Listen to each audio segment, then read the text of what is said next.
Well, it's Saturday morning, and I figured I had to show you guys this Jeep before we delivered it to Lucas. This is by far one of the nicest CJ5s we've ever been able to work on, and it definitely deserves a walk around. So I'm gonna do this by myself. I'm gonna walk over there and show you this pristine machine.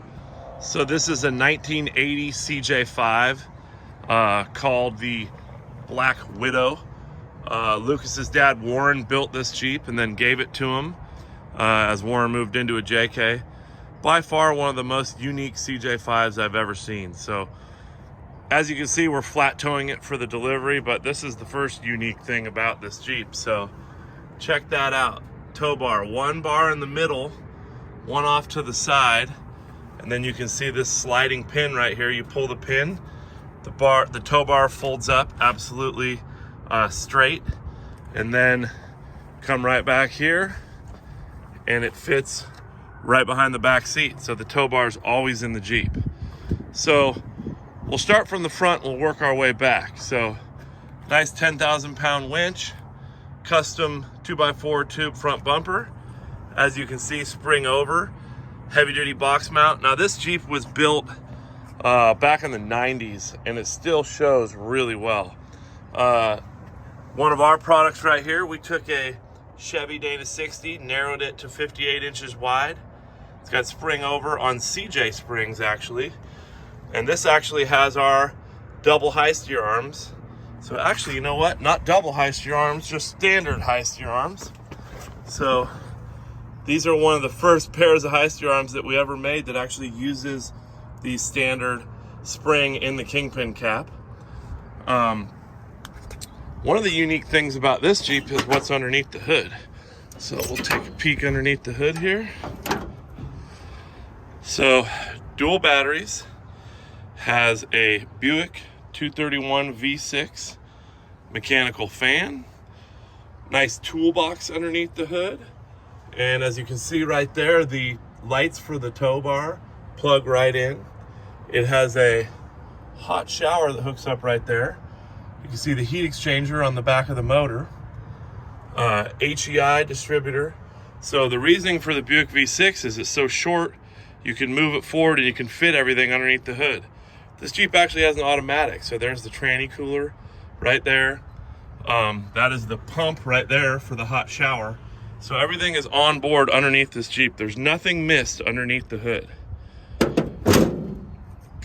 As you work your way around, you can see 15-inch bead locks. Back in the day, that's what we used to do. Still has the old school MTRs on it and Rancho shocks. Nothing fancy there. Nice rock sliders and custom built cross member right there. And this is my favorite part about this Jeep is check out that torque arm. So welded in two places. This is like Gen 1. Up to the top, that is actually a driveline slip yoke and a U-joint so that it can slide in and out, and it can articulate up and down with a yoke bolted to the cross member. That was original design by our friend Tim. This has a Dynatrac Pro Rock 60 in the rear before Pro Rock had the bump.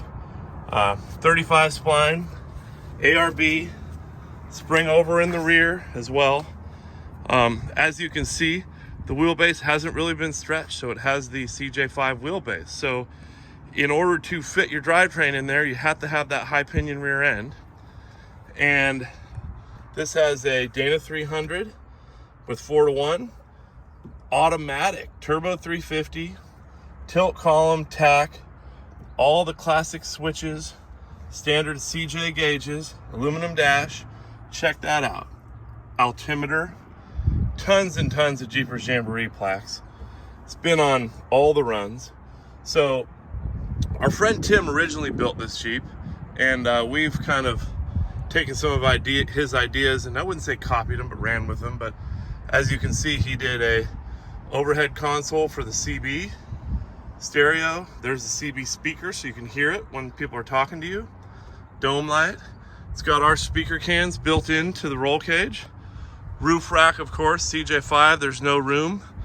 Now when you get to the back, full back seat still. And check that out, boxes on each side. So these boxes have spare drive lines, spare U-joints, all the spare parts. They lock, they're on both sides. And as I said, the tow bar goes behind the seat. Notice that there is no tailgate on this Jeep. Being that it's an 80 CJ5, it did not have a tailgate from the factory. It's all boxed up, got your original MTR spare, and then, of course, the ice chest rack in the back. For the fuel tank, Tim went ahead and built a heavy-duty steel fuel tank as well, so this thing has plenty of fuel. See, Lucas has hit a few things. There's that Dana 60, drum brakes, mechanical e-brakes still working. There's so many cool trick things about this Jeep. It wheels so good. The air lockers front and rear, onboard air, tilt column, of course, and old school air locker switches, front, rear, air compressor. Stereo absolutely rocks, has the 10-inch Tuffy center console. Look at that. Drink holders, of course. They all have to have the drink holders.